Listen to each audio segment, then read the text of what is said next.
So Project.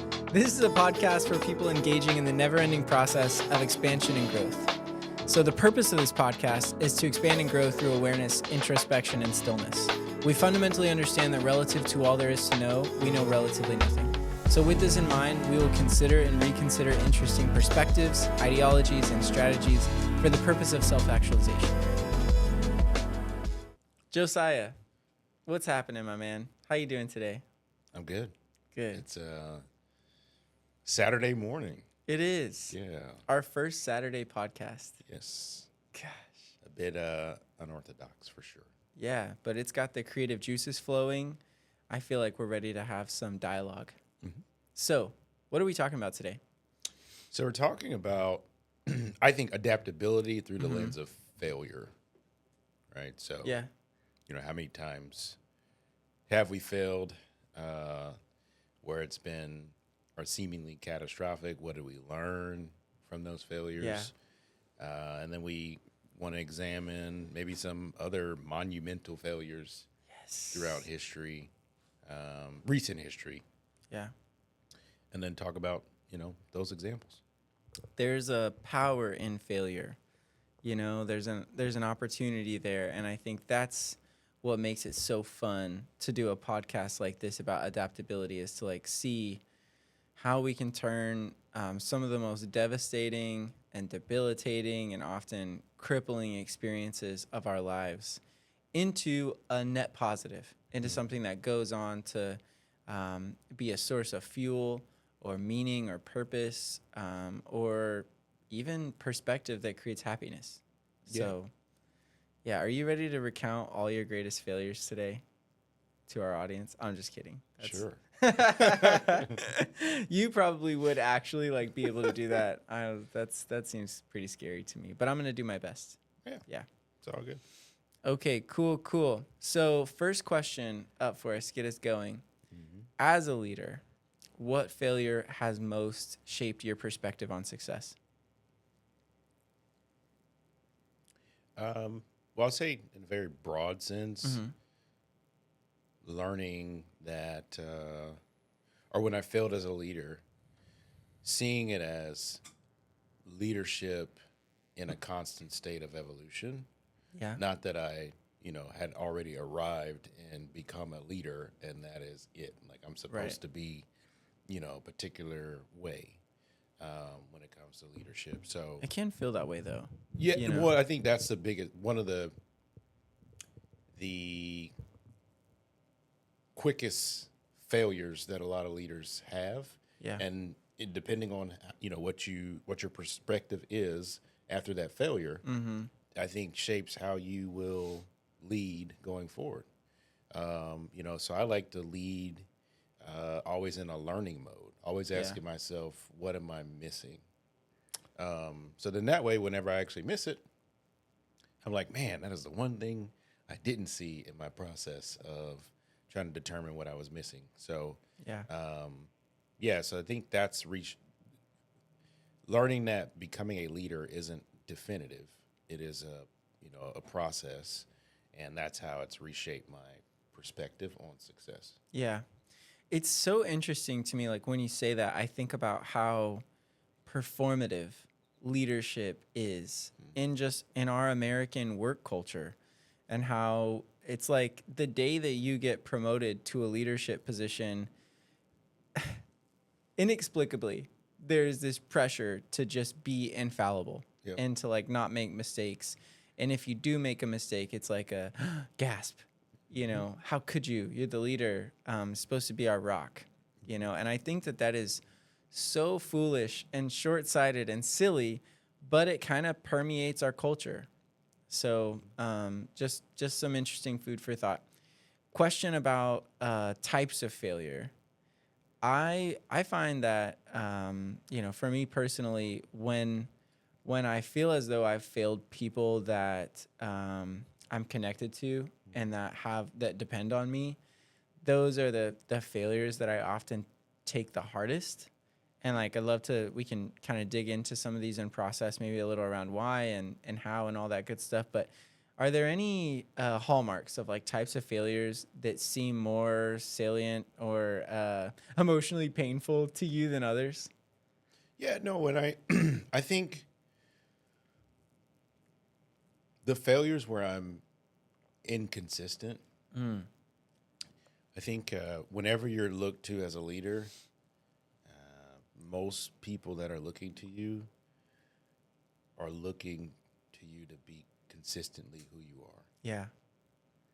And whenever I act in an inconsistent way, and it in some way tarnishes my reputation for being a consistent person and a dependable person. Which you are. Yeah, Like you really are. Yeah, So you have been in my experience. yeah. Yeah. So when I'm not, as you know, in some cases I'm not.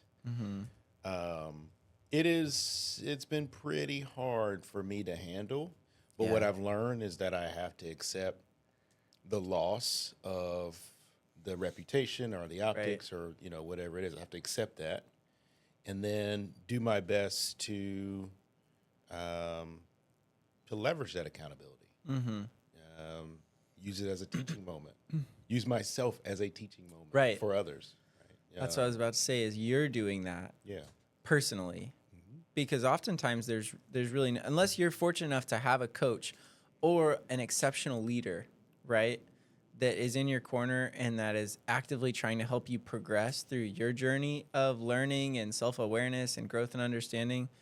But that is one of the things that I feel like I've learned from you over the years is like you're really intentional about reflecting, introspecting, and then making something of it. Yeah. Did you learn that somewhere, or is that just kind of like part of your personality, do you think? I think it's just I think it's a part of my personality. I also grew up in a very large family, as I've mentioned before. And, when you grow up in a large family, you're essentially a part of a tapestry. And, you've got, in some ways, like if you, in a very simplistic sense, if you're doing chores together as kids. Yeah. And you don't have to be in a large family to experience this. Right. But, things, can turn into a bit of a conveyor belt, right, or assembly line. And, you start to learn when you mess up, it's evident. Yeah. To everyone involved, right? So at that point, you can either take accountability, ownership, and responsibility. And I think that's something I learned earlier on. And like teens, like earlier than probably that? around. Okay. Yeah, I've always. It's weird. Like I was visiting with my parents over the holiday break, and I was showing some gratitude to my mother, and basically what she had done is she had saved some writing that I had done when I was a kid. Did she really? I think I was like 7 or 8 years old, and I was telling her, I was like, "Look, I mean, thank you for saving this." And I realized like I was a pretty good little writer. At 7, 8 years old, that's freaking cool. And I go find Josiah's book, by the way. Yeah. Definitely. Whenever if it's not already out, it'll be out when this episode comes out. Sorry, continue. That's just true. But no, I was astounded with the sense of ownership and accountability that I had. And I do think maybe just being in that environment with older siblings, 10, 9, 8 years older than me. They know a lot more. They have a lot more perspective at that point. And you figure out you're wrong about things at an early age because someone has, 10 years on you. And I think I got very comfortable being wrong. Yeah. And so much so that I looked for areas in my life where I was wrong.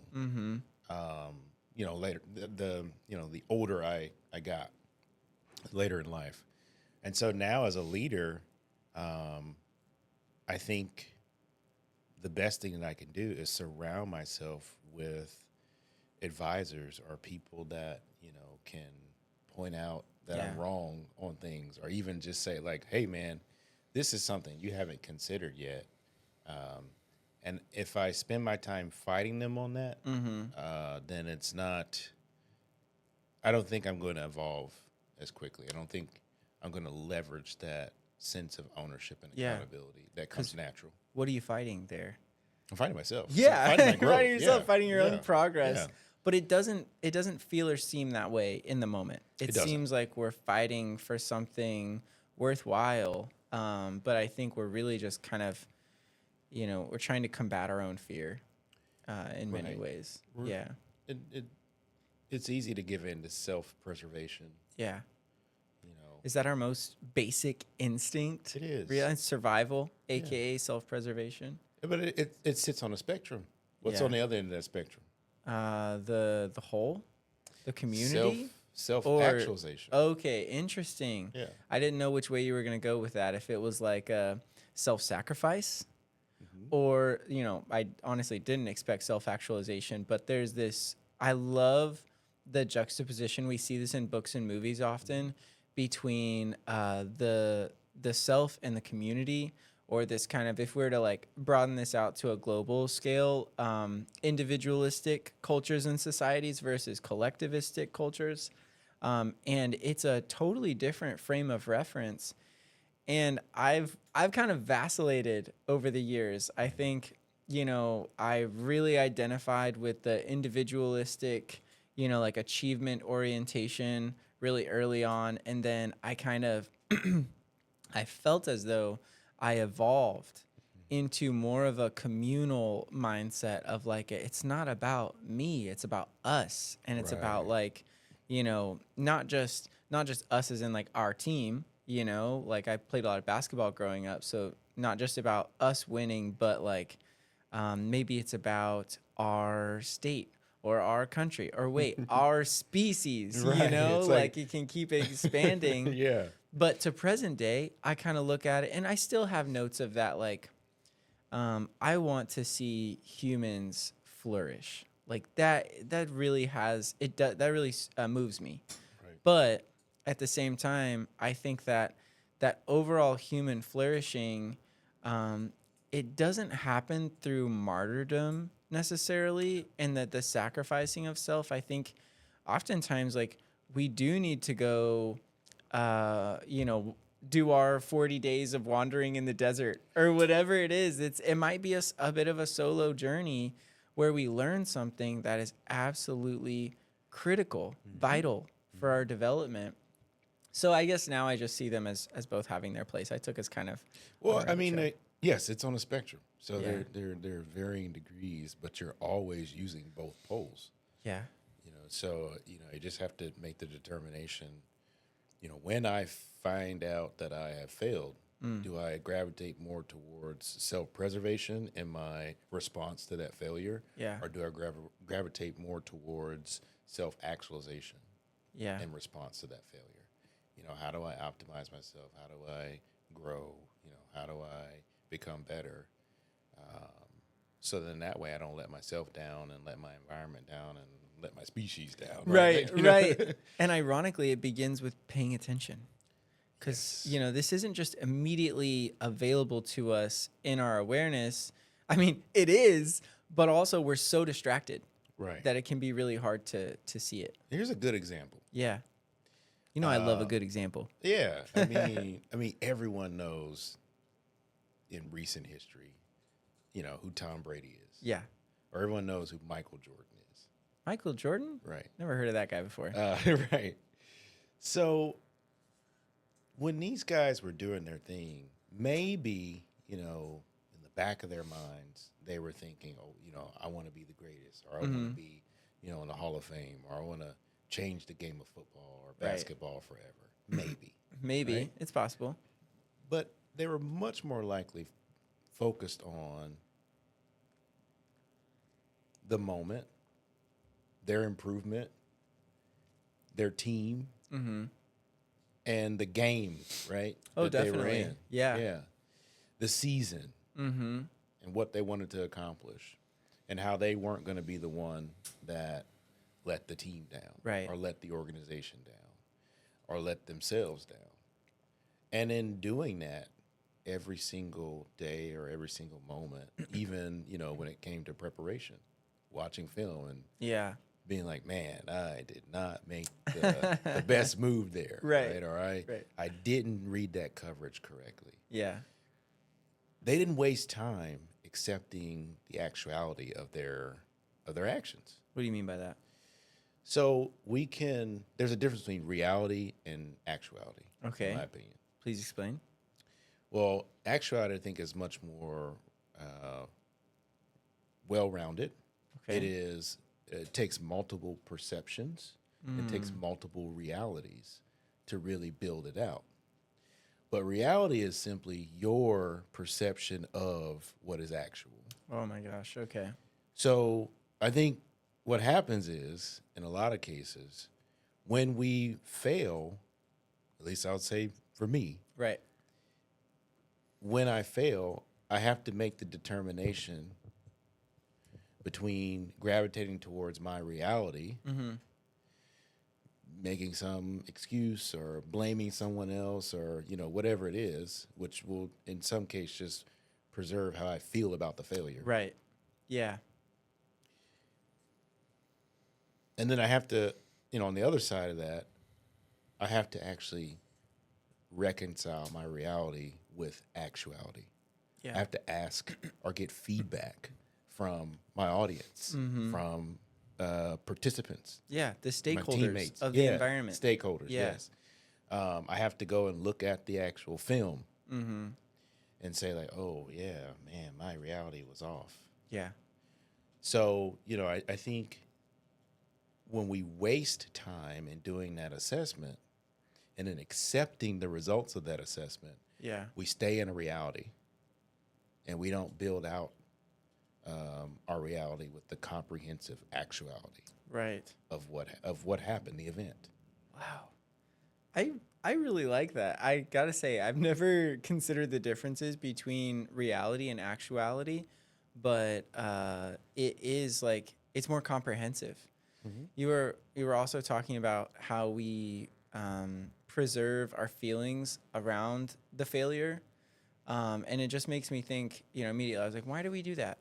And it's like, well, that is a small piece of a puzzle, a much larger puzzle, and that puzzle is our self-image. It's how we feel about ourselves, what we think about this person that I've become over time, and I think it can be challenging for us to put in a puzzle piece that like we don't like the look of it, but we have to place that piece to continue building around it. And it's ironic, and like I'm no expert, but I think this can become evident later in life if we refuse to put the pieces in because we cannot stomach how it makes us feel about ourselves. We end up at 50, 60, 70 years old plus with an underdeveloped puzzle. Yes. There are aspects of the self that were too painful to integrate, and they got separated or discarded. It's disintegrated instead of integrated. And I think that it becomes apparent in time, and I think it also, ironically, it becomes painful. It's kind of like inflammation. It right? is. Yeah. I talk about that in my book. What? Yeah, that is a reference that I have. Wow. But I won't get into that, but it is painful. It's kind of like, I used to go out when I was younger, like college or whatever. Yeah. And you'd see like that. Go out on the town drinking. Yeah. Like hanging out, Yeah. friends. As college students do. Yeah. And you would see that, 50-year-old guy and the same, and it's like, what are you doing in here, man? But probably how that guy got there is an example of what you're talking about, where, maybe this person didn't focus on cultivating a relationship with the significant other that they had, Yeah. or maybe they didn't really prioritize. Which it's okay, but Right. they didn't prioritize certain things that they needed to do to move into a different phase of life. And they're still there. They're Yeah. still in Yeah. college It's in kind their of mind. stuck. Yeah. Yeah. And, you know, it's kind of, at some point they look up and they say like, man, what am I doing here? Right. And I mean, that could just lead to ego death. Like, just like, it could be catastrophic. It's so ironic because what were we trying to protect in the first place? It's our Exactly. Our ego. ego. And I don't want to paint this like overly drab picture of like this, you know, refusing to engage with some painful circumstance and like that's derailing our entire life. I think that it's really important to consider how, you know, maybe the southeast corner of the puzzle is underdeveloped, but the northwest like corner is like we've been building on that for years and it's like robust, you know, and we can have like different types of intelligence in different domains. And yes, some of that is learned quickly, or maybe there's a kind of like a historical ancestral component to it. But I think there's no substitute ever for deliberate practice and for engaging with the hard material. Like we're talking about MJ earlier, and you know, he obviously became the greatest basketball player of all time in the minds of many. Yeah, in the minds of many. I don't have a dog in this fight. I think it's phenomenal.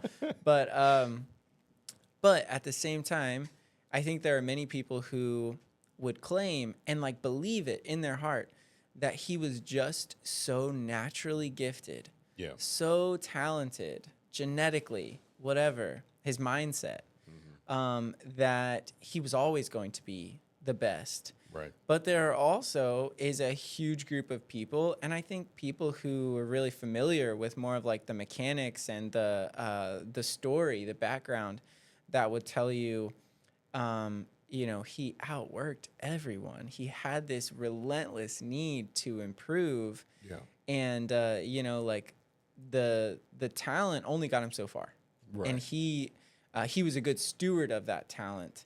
And I think that, as ironic as it sounds, like we do all have a talent, like a flame, a spark that could be cultivated into something that is really revelatory. But we kind of have to find it, right? And figure out how to nourish it. Yes, we have to find it and understand that we are responsible for cultivating it. Yeah. I think that is the difference in people that go on to change the game, become phenomenal leaders, is that some point in their life, they realize that the responsibility to cultivate their skill and their talent, put themselves in the right position, was all on them. Yeah. And I think it comes with a failure. I was about to say, what is the fuel to this fire? What nourishes I mean, imagine being Tom Brady and being like a really late draft pick. Yeah. That makes you, you know, hungry. Yeah. Not to prove per se, but you know, I think to improve yourself to the point where you're like, you know what? I think I'm better than this draft pick. You know, I think I want to develop myself and become the best that I can be. So then that way, when I'm selected next time, it's undeniable. And just to like pay even closer attention to what you just said there, you know, I think I'm better than this draft pick. It's all in the realm of possibility, right? So I think I could be better than this draft pick, because the draft pick was actuality, right? It was his perspective and everybody else's perspective, but he didn't allow himself to be limited by it. Right. And because of that, he used that as a source of fuel, an incredible source of fuel. Right. And I, you know, kind of like hesitant to be the person that's like, well, you know, like greatness doesn't come without great sacrifice. But at the same time, what's your fuel source? If you want to get from point A to point B, there has to be a fuel source. And I'm not saying that it has to be tragedy or heartbreak or failure, but we have no shortage of examples where that is exactly the fuel. Yeah. Granted, it can also be, you know, corrosive to your development. I think that goes back to interpretation, which is really the basis of this episode. Is like, what is our interpretation of failure? Particularly our failure first. Yeah. Yeah. And we're extremely fortunate that we get to sit here and examine this stuff. I hope we recognize that every episode, because it is so true. So true. I think, and I'm sorry. I'm just thinking about how fortunate we are to look at our failures and look at how we responded to them. Yeah. And, we're not finished yet. It wasn't as catastrophic as, as it was several hundred years ago. There are people who break bones skateboarding and trying different tricks. And, if you did something like that, 400, 500, or maybe 1,500 years ago, like, you were done. Yeah, you're probably going to die now. Yeah, you're going to die. But you can just go get it, fixed up. Yeah, adjusted and cast for a couple of months, and you're good to go. And I think in some ways, philosophically, emotionally, from a leadership perspective, we're able to really do that, the same thing, where we can make mistakes, but we can still recover. And sometimes that puts us at a disadvantage. How so? Well, because, sometimes we don't actually learn, or we don't really understand what the stakes are, right, or how high they are. But I think if you look at things through possibility, like you were mentioning earlier, which is I'm a huge proponent of, always have been,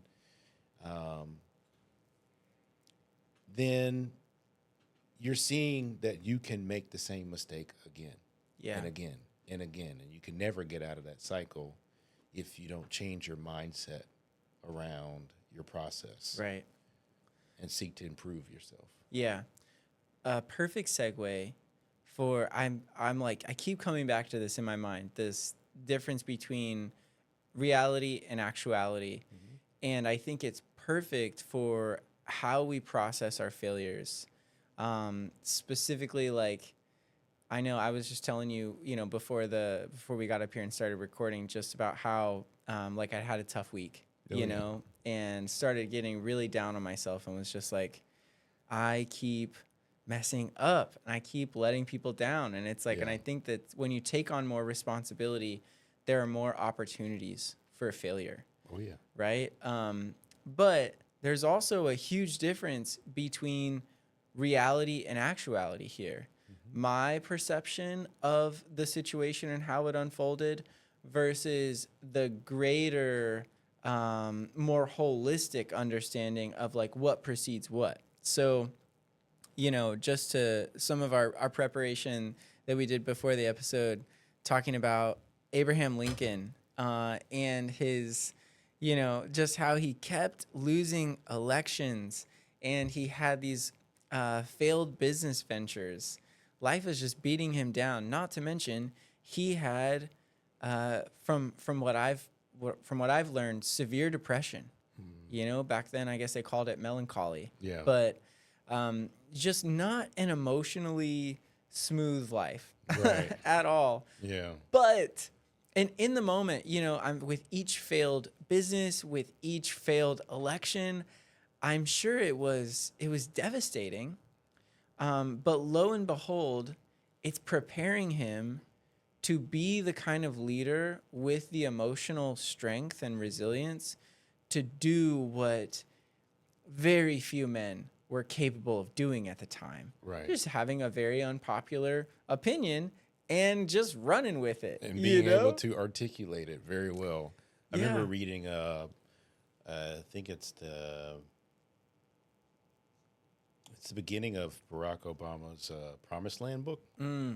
And he's talking about how long the book is and how disappointing it is because he's sitting in the room with the Gettysburg Address. That's only like one of the best documents in American history. That's like only a couple hundred words. Wow. And he's just like, yeah, what am I doing? And just think about that. How Lincoln is known for some of the greatest works. Yeah.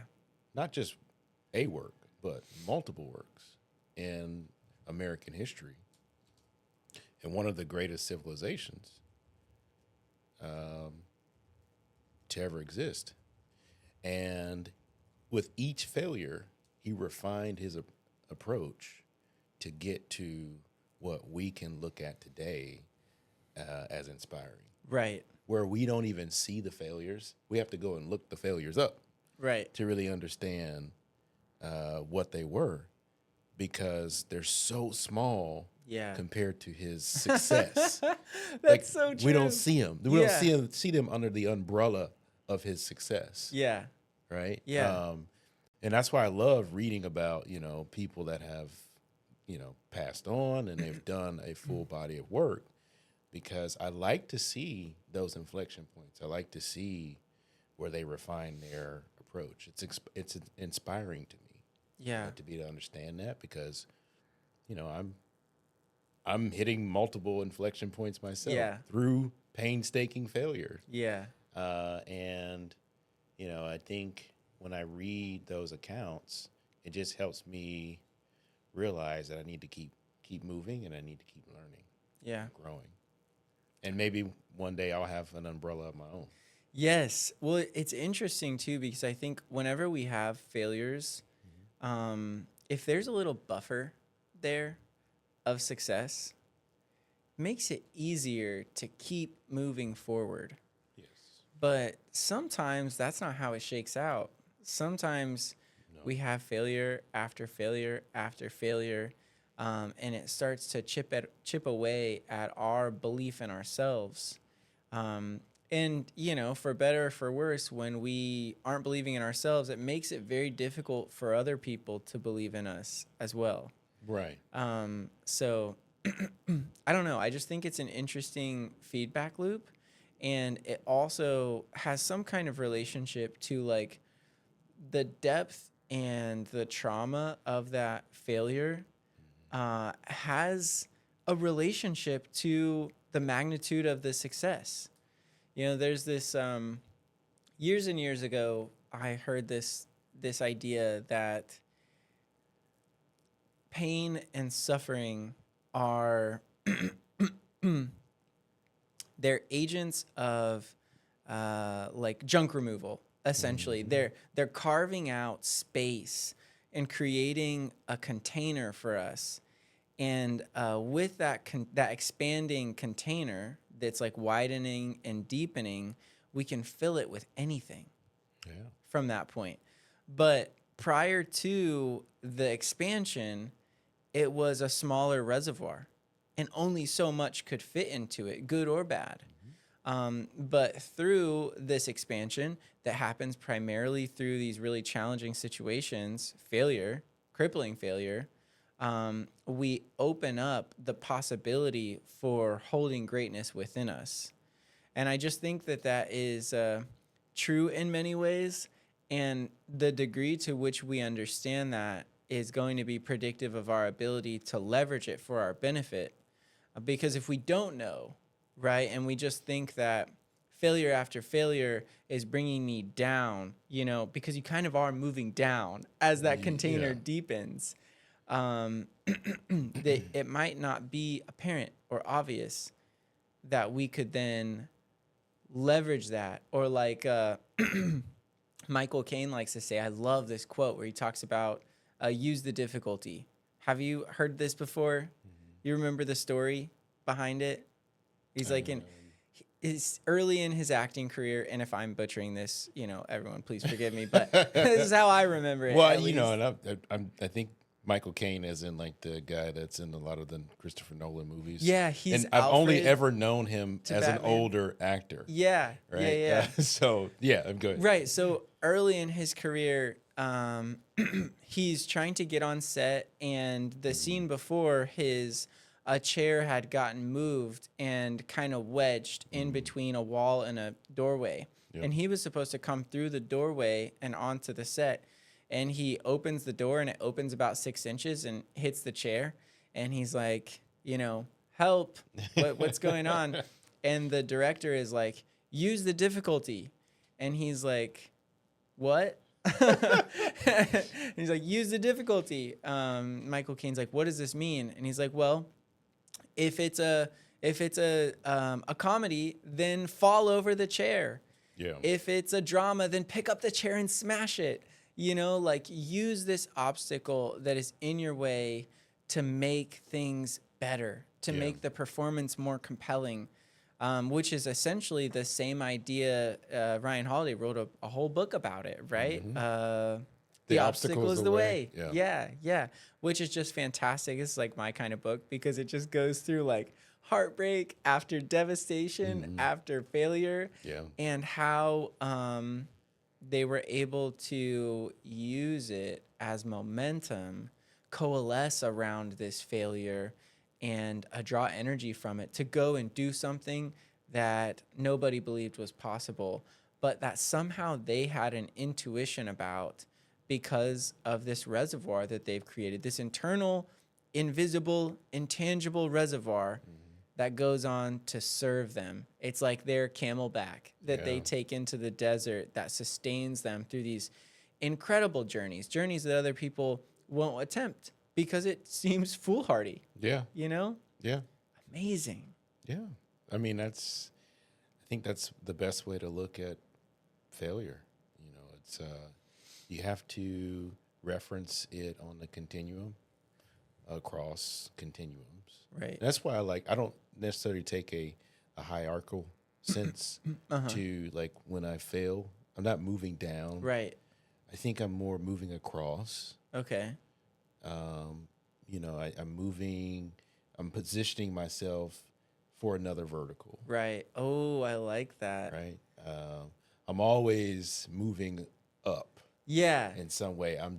It's like a spiral or something. Spiral. Yeah. I mean, and maybe one day we'll talk about spiral dynamics, right? Sure.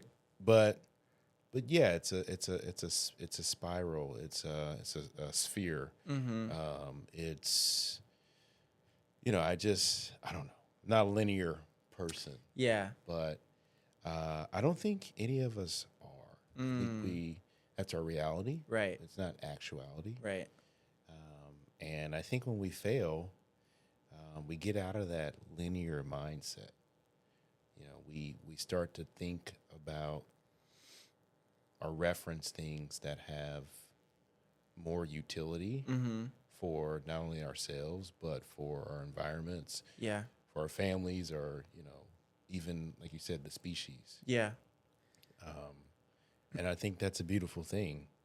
It just comes with some temporary pain. Yeah, a lot of heartache. Yeah, a lot of heartache. And I'm experiencing heartache myself, like right now as an entrepreneur. Yeah. It's tough. I mean, I'm sure you're experiencing some things too. But we're moving across. Yeah, it is. Yeah. It is. But we're also early stage. Yeah. I think we're moving across, and I think our environments are going to be better served. Yeah. With us following our inherent desire and weathering the adversity. Yeah. I love what you shared about the nonlinear pathway. It's kind of like, to use a technically correct term, circuitous path. Yeah. It's kind of like confusing because perhaps we can see the destination that we want to go to, but our path is not headed directly there. No. It's headed like kind of catty corner to it. Like, can see that this is better than going this way, but it's not to the end point. And there are multiple authors that I have read that I like present this point of view really well.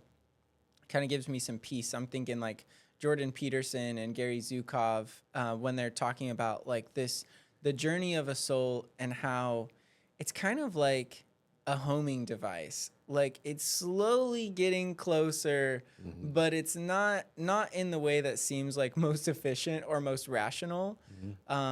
It's following a predetermined route, like a maze or a labyrinth.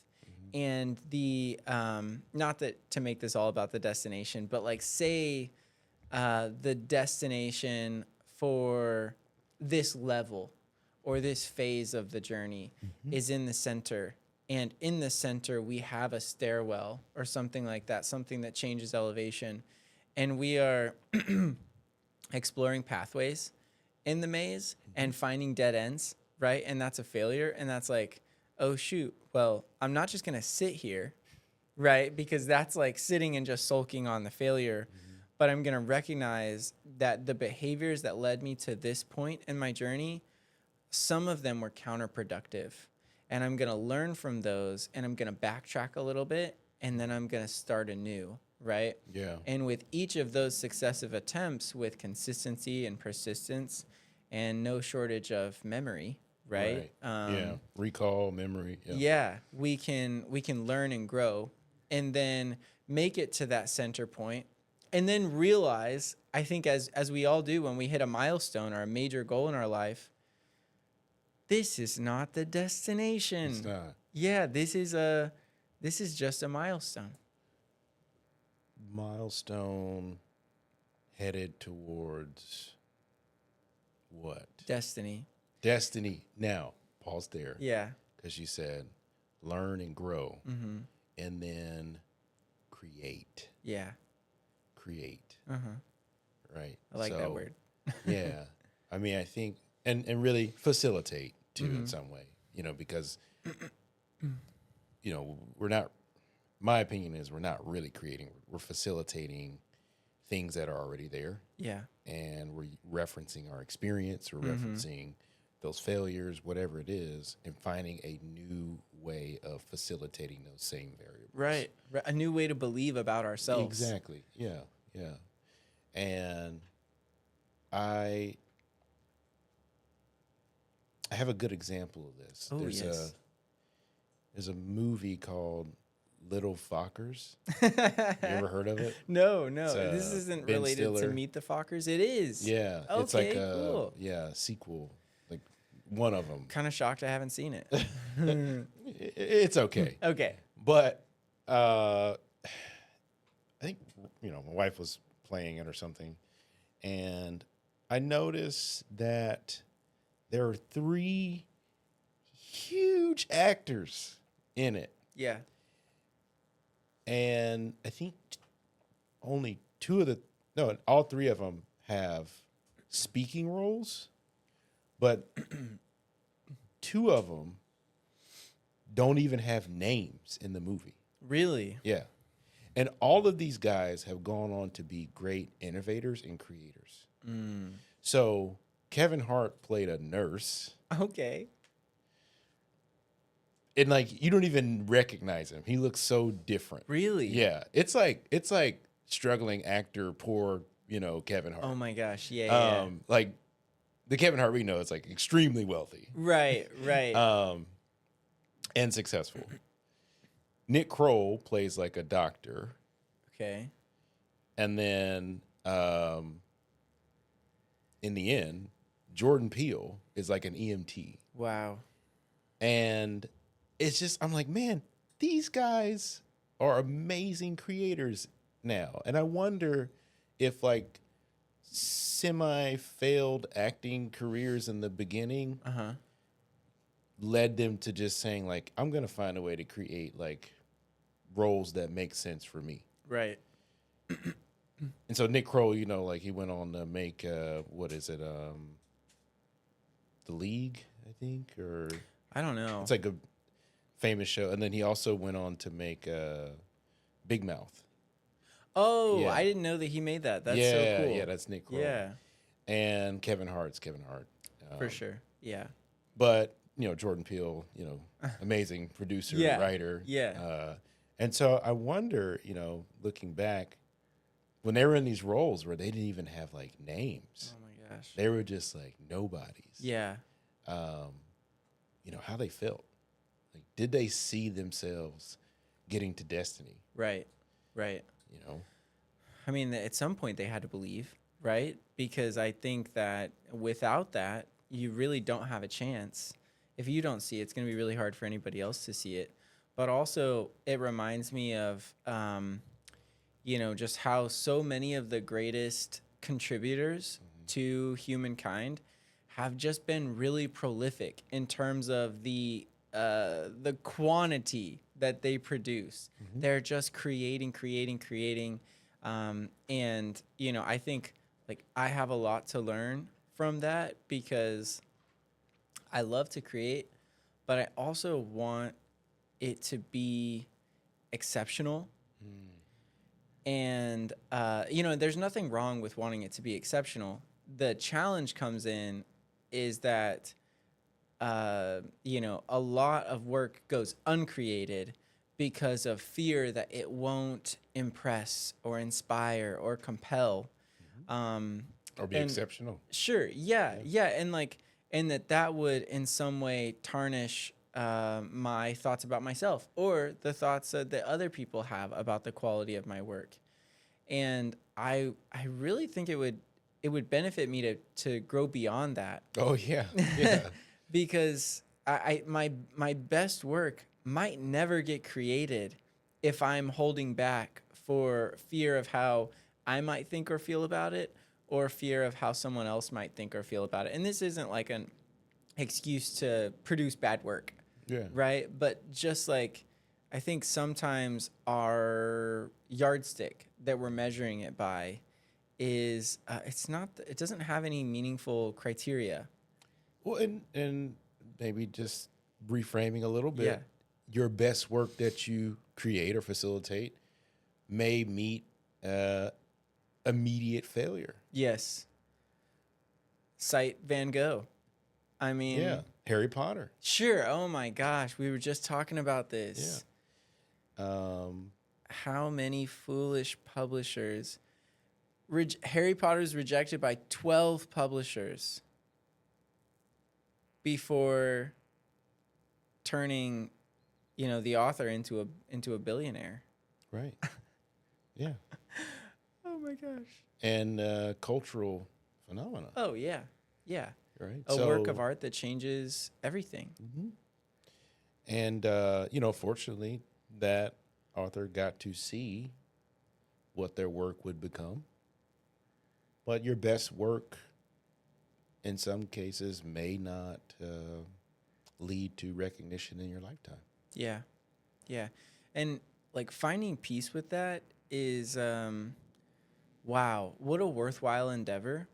I think that we live in such a performative society, and that's literally how we take in feedback, criticism, praise, and we oftentimes adjust our behavior to accommodate that, to reduce criticism and maximize praise. Right. And that's why I'm not looking at your comments on this show, any of you, mainly because I don't want to be susceptible to the concept and principle that you're laying out.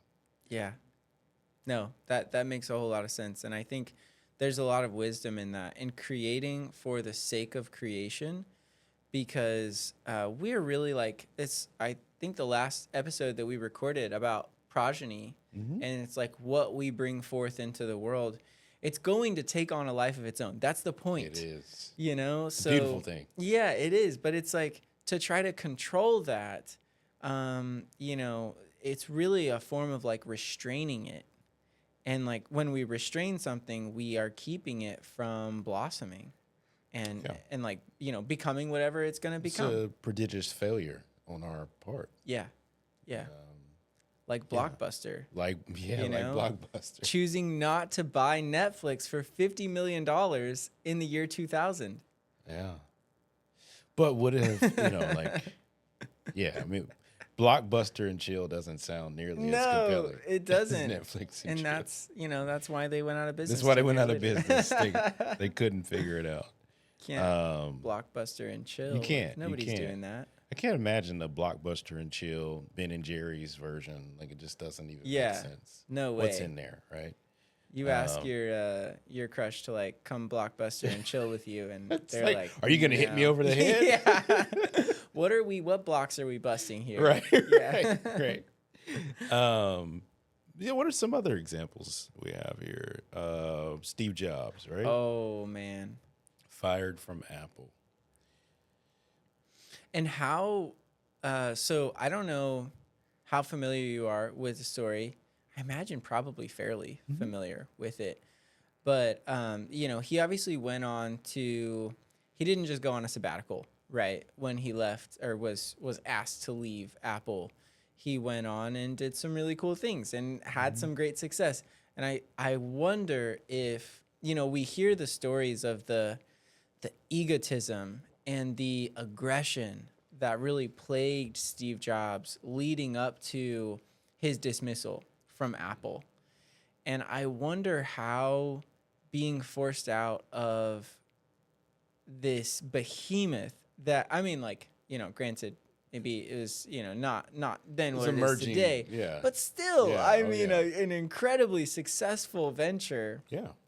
And then to be forced out of that because you are not only a huge pain in the ass, but you're also not producing the results anymore either.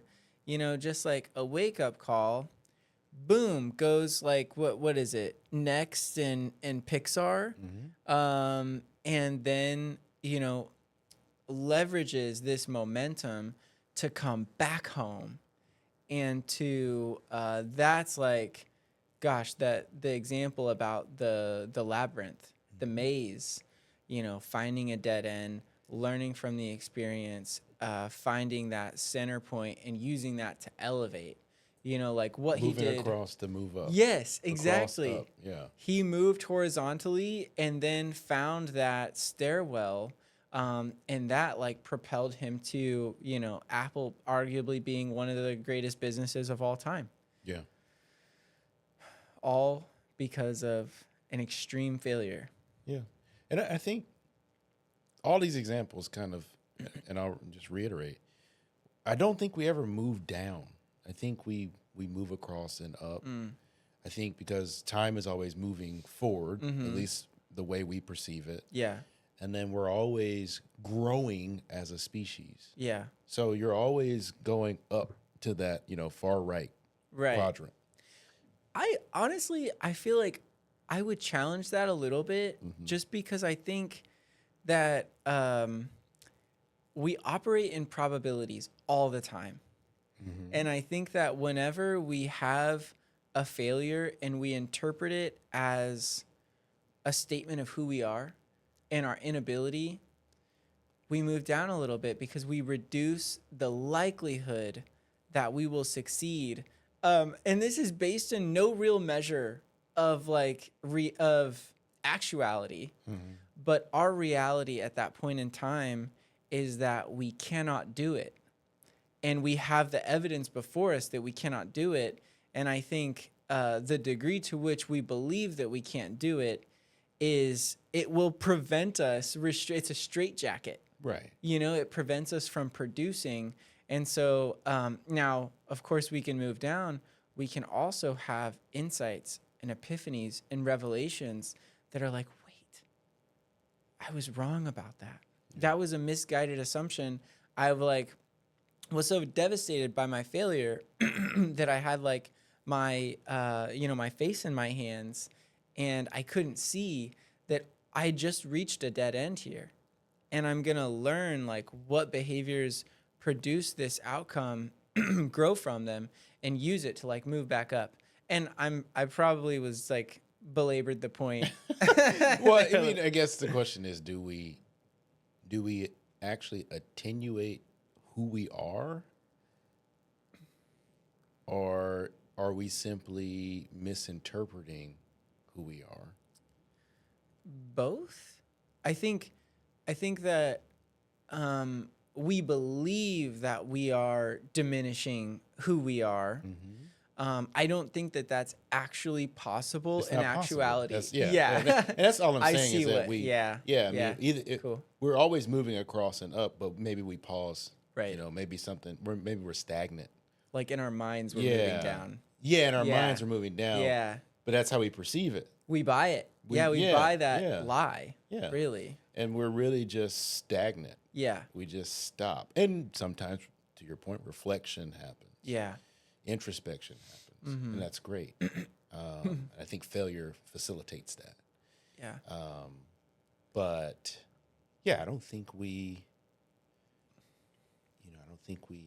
we change. Right. Ultimately, what is actually there in essence. Yeah. Which is a capable human being. Mm-hmm. Capable of what? Anything. Who knows, right? Anything. Yeah. And then when we flip that switch and realize, oh, I'm capable of anything. I was capable of failing, but I'm also capable of success. What is it going to take to help me move across and up? Yeah. And that's like the taking our face out of our hands and looking around, increasing our level of awareness and taking the next right step.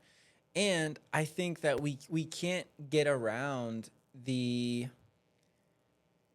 I want to call it faith component. I'm not necessarily tapping into anything religious here, but it is kind of spiritual in a sense. It's a belief in the unseen. Yeah. It's a belief ultimately in possibility. In consciousness. Okay. As well. How so there? Well, because consciousness is everything that is. Everything that is actual. All possibilities. All possibilities. Right. That's the way I perceive consciousness. I know. I like this. And whenever I hit failure now, now I'm looking at who do I need to meet? Who do I need to sit down with to gain insight? Yeah. Who do I need to learn from to become who I need to be in this moment? What an incredible string of questions. Yeah. I think I might write those down and like ask them because, I find this is an interesting dynamic. Is that I find that when I will try to avoid facing the failure, and it's oftentimes because I'm aware that how I show up in the world, if I am focused on failure and problems, it seeps out of everything that we do, right? And so I don't want to be fixated on that because it hampers my ability to go out into the world and to contribute and to create.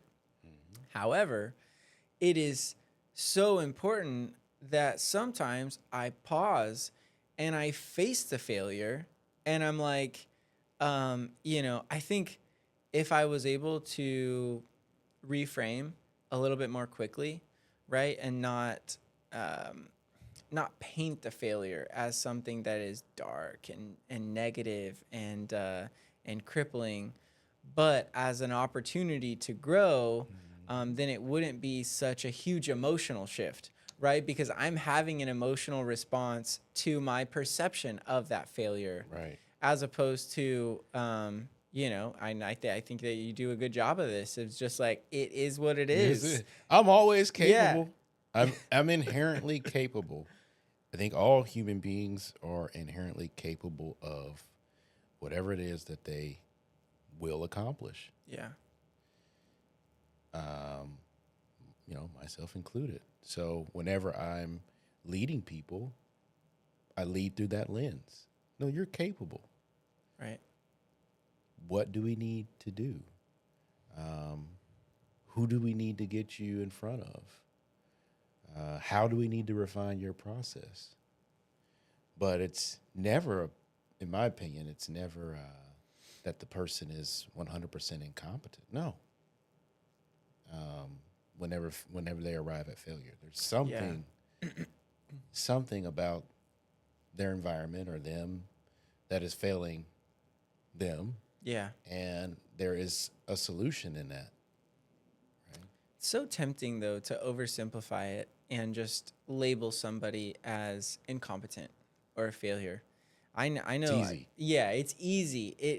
It's a low cognitive requirement for us to just make these gross overgeneralizations.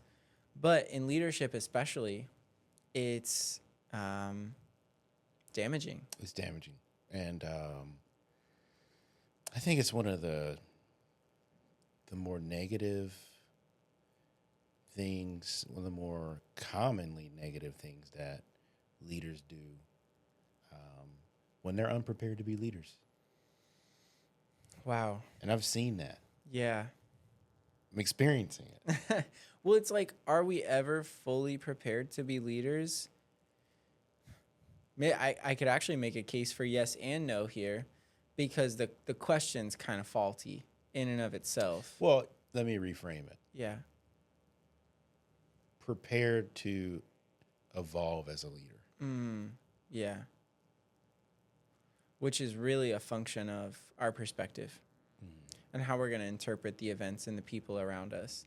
And so these snap judgments and a quick, like, here's a series of mistakes. This person has proven to us that they're incapable and incompetent. That's just the easiest path forward. Yeah. And it's like, after you say that, check their pulse and see if they're dead. No, Right. they're not. So that's not the case. Yeah. They're still capable. You just have to figure out what's going on in their life. Yeah. Relative to the work that they're trying to do. Are you abdicating responsibility and ownership and process? Yeah. Or are you actually delegating? Are you helping them learn how to do things so that way they can do it themselves? Yeah. You know. So I was thinking about this the other day, like when an employee fails to the point of being let go. Yeah. Right? There are two causal mechanisms that I see really, really frequently. And with number one being, we failed to understand that individual and we put them in a role that did not set them up for success. Just kind of like going back to our puzzle analogy. If we have somebody whose puzzle is really underdeveloped in a specific portion of the puzzle, and they're really going to need to use that portion of the puzzle as a map or a guide or a tool or whatever it is, then we have set them up for failure because we didn't see their puzzle. And this is something that's really hard to do. It requires a lot of effort. And empathy. Yeah, and empathy so as well. What, yeah. maybe a bit of a trick question, but Sure. What is a word that characterizes what you are describing as the puzzle for that person? The culmination of their life experiences, that's not a word. That's There's a word phrase. for that. What is it? Context. Context, of course. Yeah. So I'm citing Malcolm Gladwell's Talking to Strangers, but when conversations or dialogue or engagement between two strangers or more breaks down, it's typically because there's a failure to understand the other party as an individual, which you stated, but also the context that they operate within. And when it comes to work and leadership, I find that the perceived indifference between, the two things, maybe it's one, maybe it's the other, but in a lot of cases it's both. Yeah. That leads to a failure, to a breakdown. Yeah. And there's a power dynamic at play, and so the other party is, shown the door. Yeah. Right? And that's in a lot of ways unfair to whatever organization they're in, and whatever mission they're trying to accomplish. Right. And the individual. Right? Yeah. I think the leader too. Yeah, and the leader. It's so ironic because there were hidden gems. The challenge wasn't without purpose, right? And so I find that the other really common reason for employees being let go is that whenever we do have somebody who really is well suited for the position and is aligned, that the leader abdicates responsibility for empowering that employee to have a productive work experience, right? And with the leaders that we work with, we talk about creating this mindset or frame of reference that as a leader, your primary responsibility is to create the employment experience of a lifetime.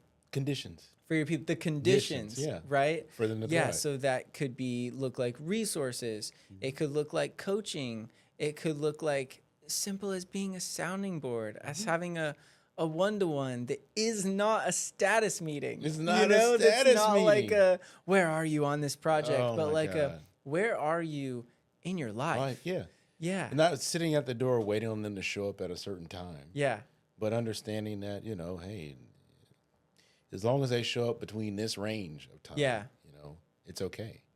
I think that is a lost art in leadership in our employment environments. Yeah. Our team member environments. Josiah, another lost art of leadership that I've been thinking about a lot lately. We just had a discussion about this. The really talented human being.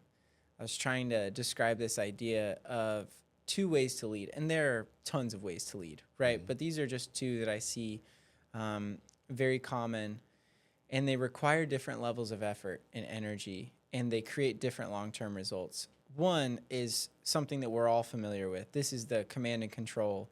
This is like the stereotypical coach, right, on a sports team. That I remember my my high school basketball coach. I was really trying to make something happen, and I was pressuring the ball as the point guard brought it down, and I had an opportunity for a steal, and I went for it and almost got it, but ref called a foul. Hey, fair. I was playing aggressive. But I'll never forget how he grabbed, in the basketball jerseys, like the strips, he grabbed those on me and brought like just an inch from my face and was just screaming at me for making this bad foul, which I was like, gosh, I didn't realize it was that big of a deal in my head. But I'm just, just taking the abuse and thinking about how my family is feeling watching me right there and just, But it's a punitive style of leadership. And, it's like the classic example of this, to encapsulate it just in a moment or in an exchange, is when the employee asks why. Why do we do it this way? Right. And the leader says, because I said so. Yeah. Stop asking questions. Do what I say. Right. Just trust in me. Okay, just trust in me. Right? Which trust in and of itself is like a wonderful thing. But it's like sleep. It can't be forced. Yeah. So yeah. Juxtapose. I promise I'm going somewhere with this. Contrasted. This is all in our notes. Yeah. I'm reading line by line. So contrasting this with a much more subtle style of leadership that doesn't operate from a place of power or authority, but instead is operating from a place of influence. And so this looks a little bit different when use the same example of the why question. Why do we do it that way?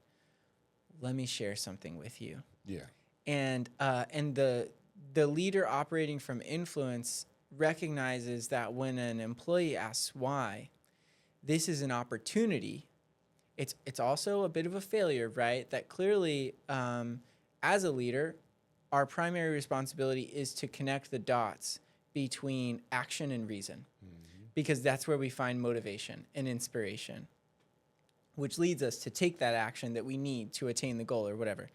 But the leader recognizes that where their job was to create clarity, it is murky.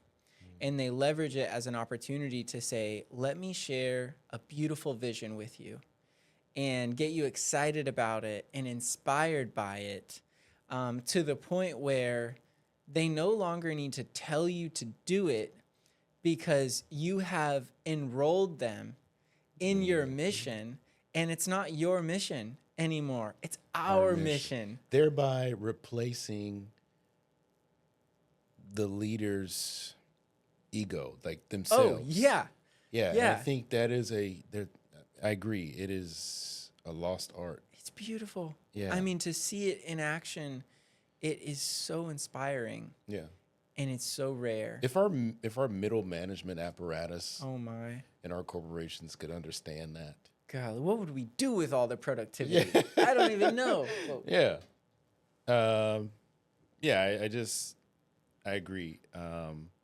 If more people kind of took that progeny mindset to leadership, I think we'd be in a much better place. So, Josiah, question for you.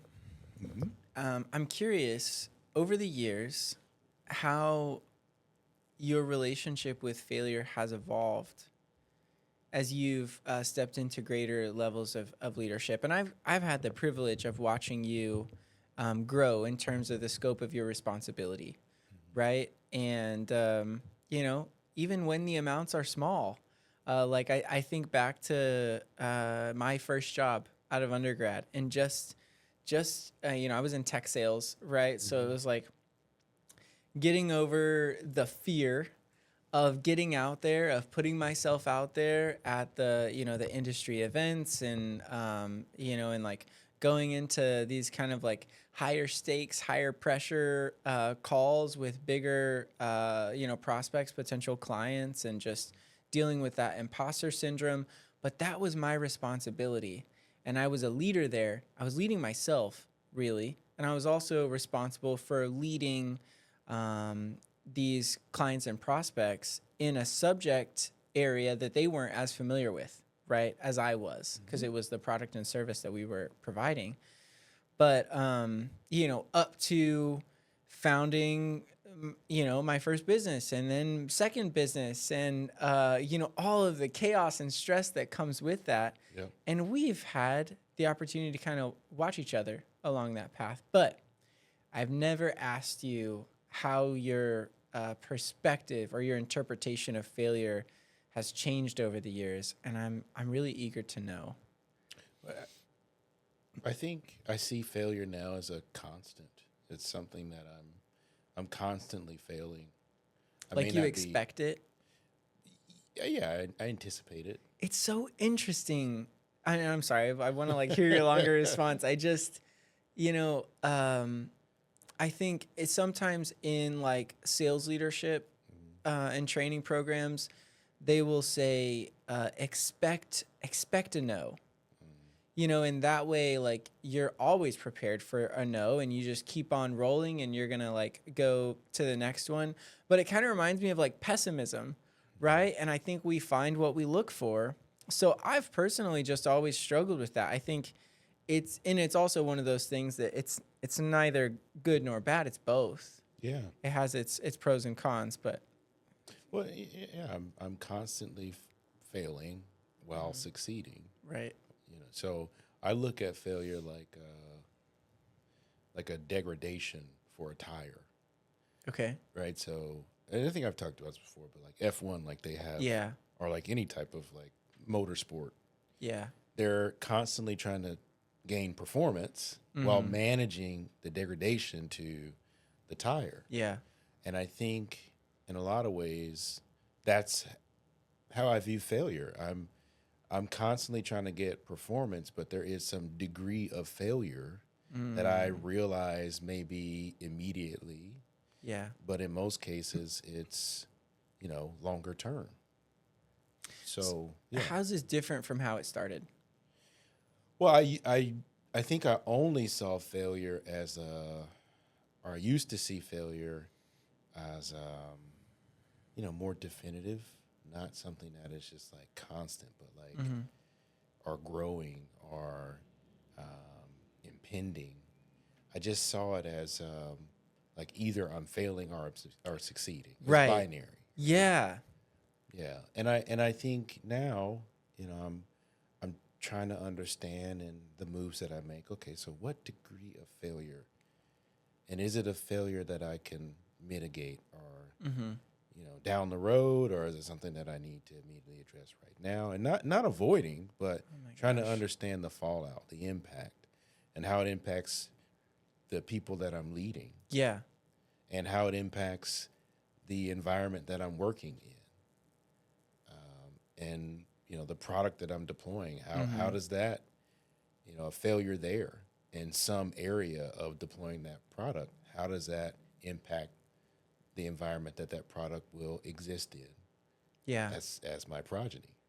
I'm loving every bit of this. And this is kind of new territory for me, and perhaps for many people listening too, because I think, and you're talking about understanding the, kind of like failure success ratio here. There is a ratio. Right, right. Whereas I think I've in large part, still interpret it as binary, and think that it is either failure or success. And so but that's not true at all. It's not. Every day I'm doing both, and they're both useful. They are both useful. And so, I'm just gonna get very real here. Yeah, please. Okay? So today's the 31st of May. Yeah. Tomorrow's the 1st. It sure is. First of the month. Right. Got What's some due on the 1st of the month? bills, all the bills. Right. Now, I understand that I currently do not have enough money to pay for certain things. Some large bills. Right. Yeah. So I am calculating the failure to success ratio of who I need to reach out to for help. Wow. Yeah. And I'm going to do it. Yeah. I have it. Not doing it is going to lead to a much larger failure to success ratio. Oh my gosh. Yeah. Than doing it. Mm-hmm. So, or more disparity. Right. So I'm thinking about, okay, I may lose some credibility Sure. in these people's eyes. It Yeah. may be seen as a failure in this way. But I also may be seen as a person who is a responsible person and leader who can ask for help. Yeah. When they need it. And then whenever it's time for me to actually ask for a different type of help, maybe it's investment, right? Maybe it's, advisement. They're going to say, hey, if this guy is in trouble, he's going to do what it takes to sustain the success of the organization that he's a leader of. Yeah. Because he reached out to me personally. Yeah. As painful as it was, and he asked me for help. There's a word for this. Resourcefulness. Right. It's so incredible to me, and I want to appreciate you for sharing and being vulnerable. I really respect that. And I think that it's also something I've struggled with a lot. It takes me back to, there's this leadership, year-long leadership program that I'm in right now that I'm absolutely loving. They had this exercise in a workshop where they put this slide up. This is about a group of 15 leaders coming from all over the U.S. That are, paying to be in this awesome program. Mm-hmm. Everybody's invested, right? And they put up on the slide, this is a Mensa test. And for those who don't know what Mensa is, this is basically this high IQ society of geniuses, right? If you're in Mensa, you're a genius. And so they're like, okay, we're going to do a Mensa test. And this is a group of very successful, ultra competitive leaders, right? And so everybody is like, all right, well, what do we do? And they give us an exercise, and we're all supposed to do it. You can't show anybody your work. And it's timed. Right. And there are proctors that are walking around, and you show them your result, and they either say yes or no. Oh, wow. Yeah. And it's no and ratio they're there. Militant about it, just it's very intimidating. And so they start it, and I think it was 9 seconds in, somebody got it. And it was like, wow, okay, this is real. But I think it's apparent to most of us in the room, this is very challenging. This is not easy, and I had kind of started the activity let's get to work. This is going to be fun. But it's a spatial reasoning exercise. And I know that in terms of the types of intelligence, spatial reasoning is definitely not my strongest, right? But I'm I'm going to get this. And so we're working on it. I think that the practice ends at like 10 or 12 minutes. Like if you don't get it within, let's just say 12 minutes, then it's like, we're just going to show you the solution, Oh, man. Yeah. And so one of the proctors comes over, and I think I've got it right. And they're like, no. And I'm like, what? I'm like, well, tell me how it's wrong then, But of course they can't do that, Yeah, right? And they're like, would you like help? And I'm like, no. No, I want to get, and I'm like, and I think I'm right here too. So I'm, I'm frustrated. But I refuse the help and they walk away and I'm like, all right, what am I not seeing? Because there's something I'm not seeing here. And a minute later, it comes to me. I'm like, oh my gosh, of course. Boom, boom, boom. Move things around. Okay, yes, got it. Great. And then I get to watch the remaining people, right? And I think I did it it was like just under 7 minutes. And so we still have like half of the group is like, still trying to solve this. And I'm just observing them. And like the expressions on their face, this is like stressful. It's anxiety inducing because we're all so competitive. Mm-hmm. And suddenly it's become this measure of worthiness, which is frankly just toxic, and I was kind of like, man, this practice really doesn't belong here. Like everything else in this program has been exceptional, phenomenal, exquisite. Like I can't say enough positive things about the program. But long story long, we closed the practice, and they're like, okay, it's confession time. This isn't a Mensa exercise. No. And does anybody want to guess what the purpose of this exercise was? Guess? Yeah, go for it. How fast you marshaled resources? How fast you asked for help whenever you got in trouble? That's it. Yeah. It was encouraging us to ask for help when we need it. Yeah. And I had to own up to the fact that they literally asked me if I wanted help, and I refused it. And you know why I refused it? Because I knew that I was capable of getting it, and I wanted to own it. I wanted to get it. I wanted to show the room just how smart and capable I was. And it just sounds like so foolish and, it's like cringy just to even hear me say it. But that is how I felt. Yeah. Yeah. And I really struggled with it, but I learned a lot from that experience and the value, the superpower that it is to be able to process the emotions that come up in our ego and honor those, but also not be ruled by them. Yeah. Who do I need to get in front of? Yeah. I asked that earlier. Yeah. Who do I need to get in front of to ask You for seriously insight? did. Yeah. To speed up time. That's what it's about. Yeah. So I don't have to fail again in whatever time period it takes for me to fail because there was something that I didn't see. Yeah. Yeah. I mean, that is when you can operate like that, it makes you extremely powerful. It does. Yeah. You've suddenly become an asset to yourself and your team and your community. And when we zoom out even further, it's like, what is your contribution to everything? Yeah. To everyone. Yeah. I mean, to everything. Progeny. Oh my gosh. Yeah. Yeah. Well, I had lost track of time. I didn't realize how long we've been going, but have absolutely loved every minute of this. Thank you for doing this with me. Yeah. All right. Peace out. We'll see y'all next time.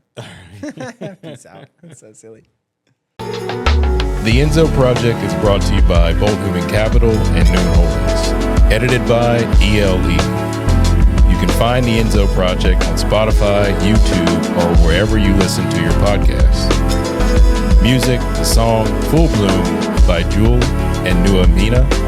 You can find them wherever you listen to your music.